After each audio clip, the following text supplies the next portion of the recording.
The institutional crisis in Honduras continue. In view of the appointment of two parallel authorities, the elected president, Xiomara Castro, met with her followers in the National Congress and reiterates that the act of appointing Jorge Calix lacks legitimacy.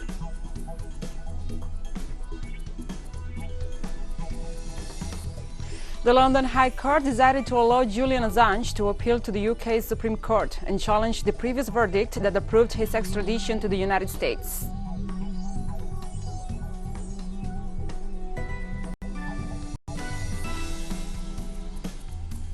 Burkina Faso's President Roch Kabore has been detained at a military camp by military officers and soldiers following heavy gunfire around his residence on Sunday night in the capital Ouagadougou.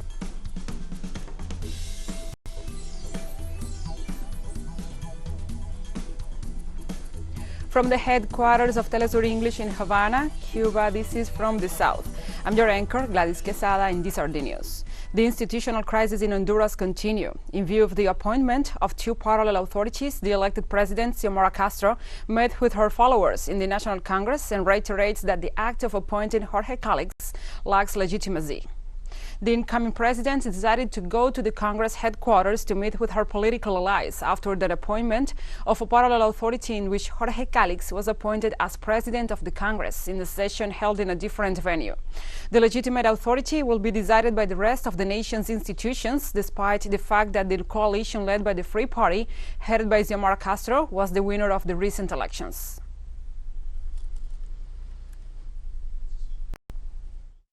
It has no legitimacy what they did to elect the board that was appointed 2 days ago. It has no legitimacy because they did not allow the vote. They were sworn in illegally, and logically everything that has emerged from there is incorrect. The elected president, Xiomara Castro, recalled that the Honduran people voted against the dictatorship, and handing over the legislative power is handing it over to the dictatorship also.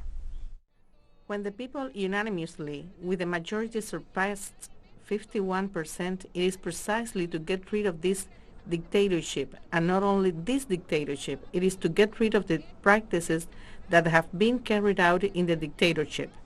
So we cannot continue to allow it. The people pronounced themselves and have to respect the decision of the citizens. And if we as Honduran people continue to accept these practices, then practically what would be happening is the legislative power is once again the dictatorship in control of state power. In declarations to the press, the deputy of the Parliament of Honduras, Luis Redondo, declared that he did not recognize any imposition contrary to the will of the Honduran people. We do not recognize any other board of directors. Nothing that they try to impose in a spurious manner, violating the will of the people that was given at the polls. None of this is recognized neither by us nor by the people, and this is something that all media and the people throughout the country can confirm. Luis Redondo denounced that the power outage registered this Sunday was produced intentionally, while highlighting the work done by the media in the appointment of the new board of directors of the National Congress. In fact, today they left us without power, and that was malicious. They knew we were coming at 7 in the morning. Since the Constitution empowers us and the organic law to celebrate this occasion, and they left us without power today, our light, the light that illuminated us, was the light of journalists, the light of a symbolic journalism that represents for us a way to inform people. Here it is. It is not my words. It is not what I say. There is behind. Look at us. It is the people who are here and everywhere what makes this process legitimate. And Luis Redondo, the member of the National Congress, denounced the links that sustain members of the parallel Congress with criminal structures, which he described as a deception to the Honduran people. We here are placed and sustained by the will of the people. And that is the difference, not sustained by criminal structures, not by helicopters that allow people who have deceived, people who have betrayed people to move around. We represent here what you yourself have just seen, the will of the people. And in Honduras, a vigil was held in the National Congress to prevent dissident lawmakers of the Libre Party from imposing a board of directors, which breaks the agreements between the political force and the Salvador Party of Honduras. Hundreds of people arrived at the National Congress in Tegucigalpa. summoned by the president-elect, Xiomara Castro de Zelaya. We worked for them to be lawmakers, and they sold out to the highest bidder. So we will be on the streets starting today, so out with the traitors. We are here because of the call to the vigil. We will always be supporters of their positions, and we hope that everything goes in the best way. I trust my colleagues that they will reflect and make a decision for the good of our country. Although the first vote of the National Congress favored lawmaker Jorge Calix with a majority, the people maintains the hope that in the final election everything will be reversed. We are thinking that it will be rectified and that we are going to achieve the majority and that tomorrow lawmakers Luis Redondo will be ratified so that justice can be done and the current problem that exists in this country can be solved. For her part, President-elect Xiomara Castro assured that she will fight to reestablish democracy in Honduras, and the fight will begin by rescuing the National Congress. We would not allow them to look for mechanisms to return to those deplorable spaces that we have had to live in. Honduras changed as of November 28, 2021. Today, we are different because they will never again raise their weapons against the Honduran people. The candidate for President of the National Congress, who is backed by the agreement between the Libre Party and the Salvador Party of Honduras, assured that the interests behind the betrayal of some lawmakers could be defeated. Criminal structures linked to drug trafficking, money laundering, we trust that plunder this country. What they don't want is someone or a group of people who want to bring order to the country. President Xiomara Castro, in her campaign, offered to repeal laws that are contrary to the will of the majority of the Honduran people, with emphasis on the fight against corruption. And for this, it is necessary to balance the forces of the National Congress. And we'll be right back after this very short break, so don't go away.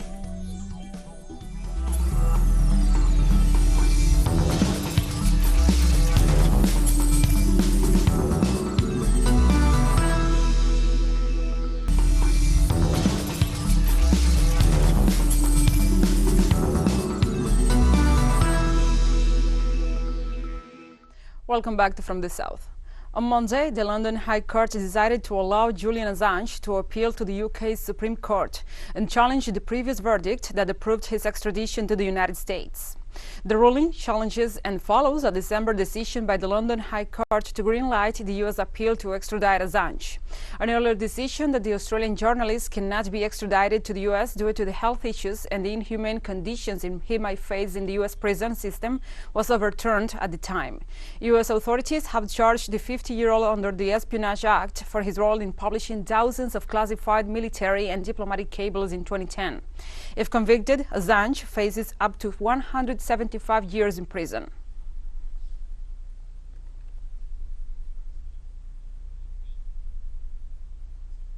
And the British Prime Minister Boris Johnson plans to send Defence Minister Ben Wallace to Moscow for talks with his Russian counterpart. The British Premier, who sees the crisis in Ukraine as a litmus test for Western unity and determination, wanted to take advantage of the invitation previously extended by the Russian Defense Minister Sergei Shoigu to send Wallace to Moscow. In his invitation, Shoigu insisted on the importance of keeping the lines open. Tensions over the Ukrainian conflict have been growing in recent weeks over an alleged build-up of Russian troops near the Ukrainian border that the West has called an invasion.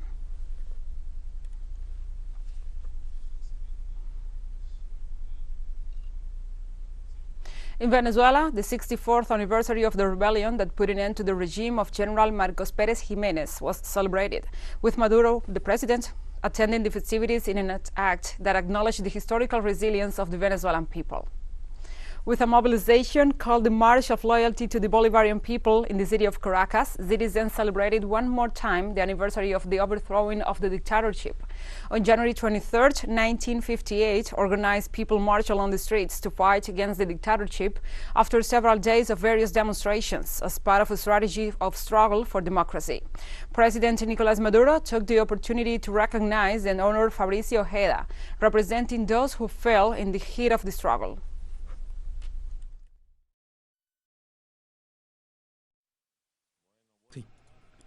Well, good homage to all the fallen, to the martyrs, to those who gave their lives for the future of Venezuela, to Fabricio Ojeda, martyr of the Bolivarian Revolution, of the Venezuelan Revolution, to David Nieves, and to all the fallen.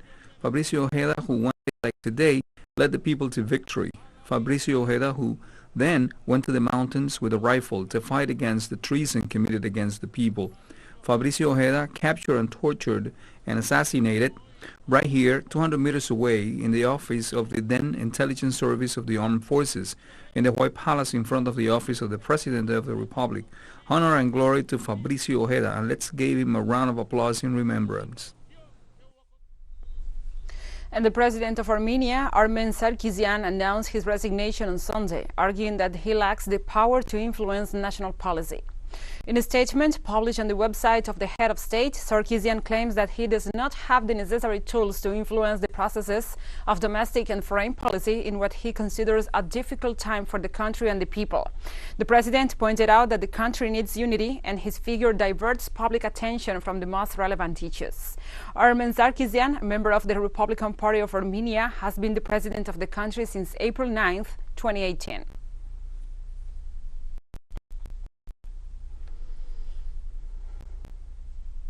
And the Russian government denounced that the West is preparing new provocations around the conflict in Ukraine. Foreign Ministry spokesperson Maria Zakharova denounced, as part of a campaign of disinformation, the United Kingdom's accusations about an alleged Russian plan to promote a presidential candidate in Ukraine closer to their interest, referring to former parliamentarian Evgeny Murayev. Moscow urged London to stop the provocations, which it said were part of a strategy to manipulate public opinion on the conflict with Ukraine.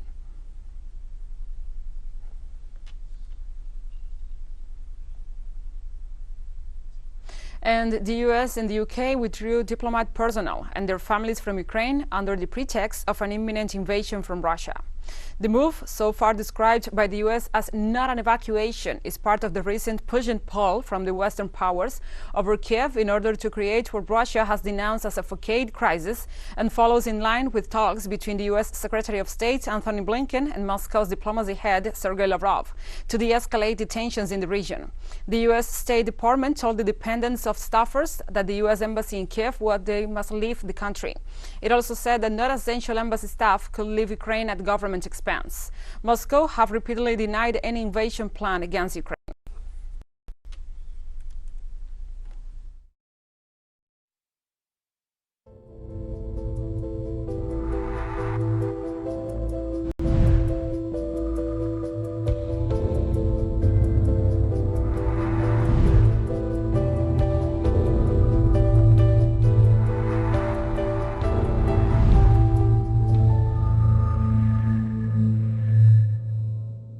Now we address other topics. Hundreds of people took part on Sunday in a march in Brussels to challenge the health restrictions imposed due to the coronavirus pandemic. The protest drew tens of thousands of people, some traveling from France, Germany and other countries to take part. The rally followed the government's decision on Friday to reduce the validity of vaccination certificates from 270 days to 150 days, starting from March the 1st, in an effort to encourage more people to receive a coronavirus booster jab. Belgium reported an increase in COVID-19 cases and hospitalizations in January, according to the country's health institute. Yeah, I find we are like test animals, everybody. We have all those rich families, the elite, like the Rockefellers and stuff, who are taking this world. They want this world to be 50% less of people. Well, how can you do that? So I'm really a fighter for my freedom. I'm free. The COVID-19 pandemic has entered a new phase with the Omicron variant, which could infect 60% of people in Europe by March and could bring it to an endgame scenario, the World Health Organization Europe Director Hans Kluge said on Sunday. So it's plausible that the region is moving towards a kind of a pandemic endgame, not an endgame of the COVID-19 pandemic endgame.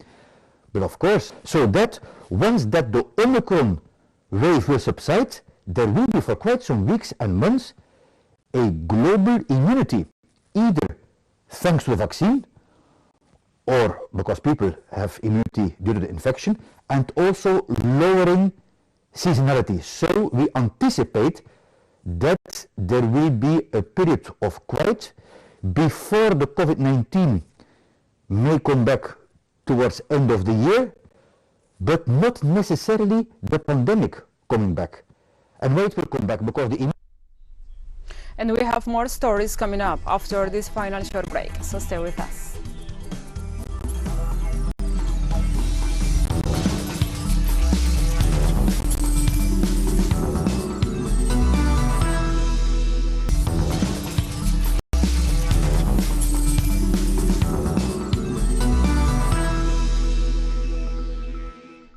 Welcome back. On Monday, Burkina Faso's President Roch Kabore has been detained at a military camp by military officers and soldiers following heavy gunfire around his residence on Sunday night in the capital Ouagadougou. Kabore's detention comes after sustained gunfire rang out from military camps in the West African country throughout Sunday, with soldiers demanding more support for their fight against Islamist militants. So far, the government have not confirmed that the army has seized power or that Kabore have been ousted in a coup d'etat. Kabore's exact whereabouts or situation remain unknown, with some witnesses reporting gunfire overnight and armored vehicles nearby the presidential residence.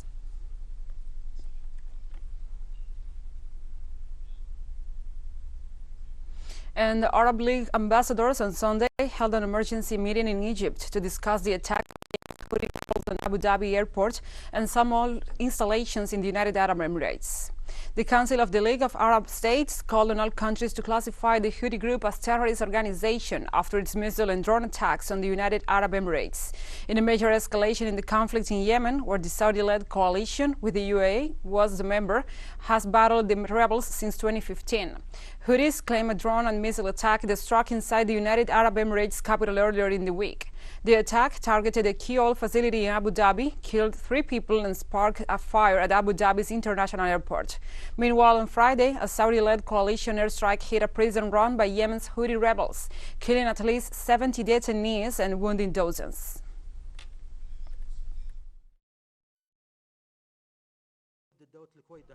The state of Kuwait renews its call to the Security Council to redouble its efforts to pressure the Houthi militia to respond to the calls for a ceasefire and positive interaction with the efforts of the United Nations and its envoy to Yemen, paving the way for the resumption of political consultations between the Yemeni parties to reach the desired political solution. Cameroon's government said on Sunday that 16 people were killed in a blaze caused by fireworks in a nightclub in the capital Yaoundé. The tragedy occurring as the nation hosts the Africa Cup of Nations football tournament. The Communications Ministry reported that besides the 16 fatalities, 8 people were seriously injured after the fire that broke out on Saturday night. The blaze engulfed the main room of Live's nightclub in the capital's Market Bastos district, home to embassies and diplomat residences. The tragedy, which was caused by explosion from the fireworks, first consumed the building's ceiling, resulting in 2 very loud explosions, causing panic and a stampede. Cameroon is hosting the AFCON tournament despite regular violence in the country's west, where English-speaking militants declared independence from the majority French-speaking country in 2017.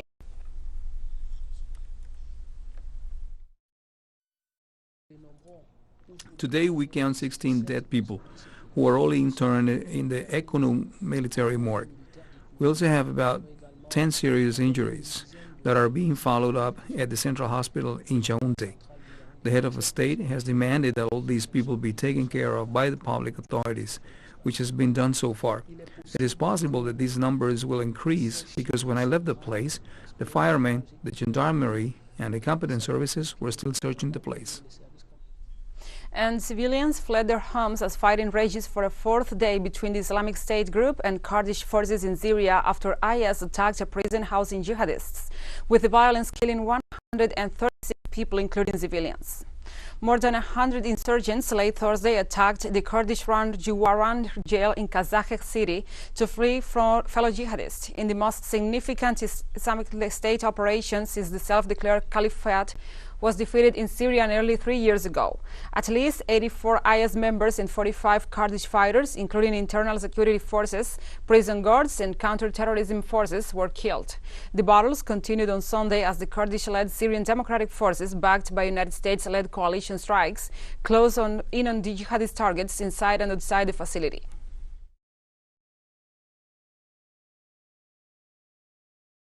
Our situation has been dire. The past couple of days, we couldn't go out. They were breaking into houses, killing people. We miraculously managed to flee. It's a very complicated situation. We are like in a prison, with no food, no water. The kids are crying and there is no milk, no bread, not even water. We are drinking well water. What can we do?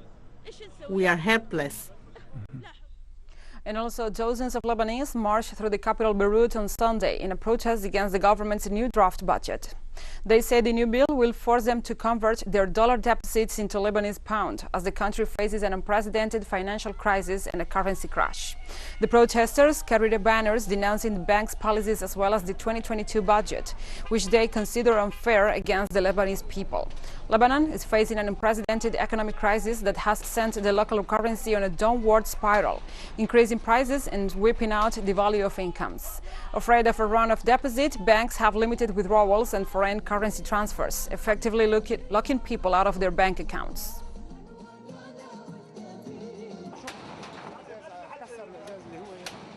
This is our money. You do not have the right to use our deposits. The people are getting poorer and the prices are hiking. We cannot afford any more. It is enough.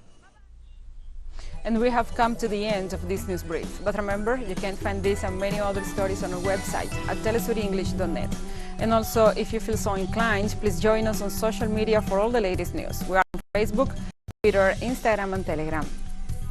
For TeleSUR English, I'm Gladys Quesada. Thank you for watching.